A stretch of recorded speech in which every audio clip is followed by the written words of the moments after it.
කෙලින්ම මේ බස් එක කෙලින්ම රෝන් සයිඩ් ඇවිල්ලා තියෙන්නේ නේ.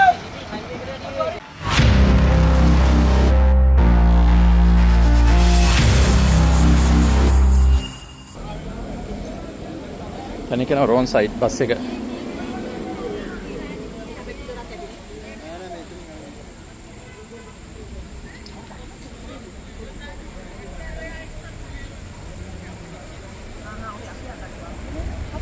අපිට ඇතුල් බලන්නකෝ අපි ස්ට්‍රීට් එකේ හිටාගෙන කෙලින්ම රෝන් සයිඩ්. ඉන්න බලන්න වෙලා තියෙන වැඩේ. කෙලින්ම රෝන් සයිඩ් බස් එක ඇවිල්ලා තියෙන්නේ මෙන්න.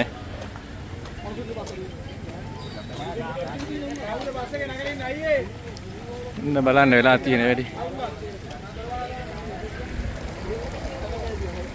කොළඹෙන් ආව බස් එක මාතර බදුල්ල බස් එක.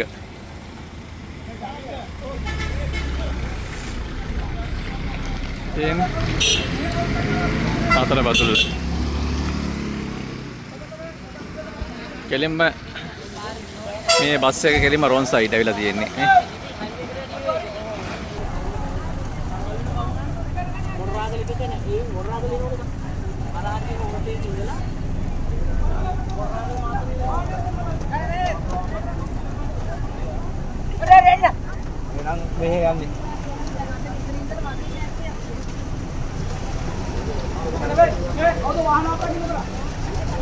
ඔබ තවමත් බදුලුපුර නිවුස් YouTube නාලිකාව සබස්ක්‍රයිබ් කර නැතිනම් සබස්ක්‍රයිබ් කර බදුල්ලේ නවතම තොරතුරු දැන ගැනීමට එක්වන්න.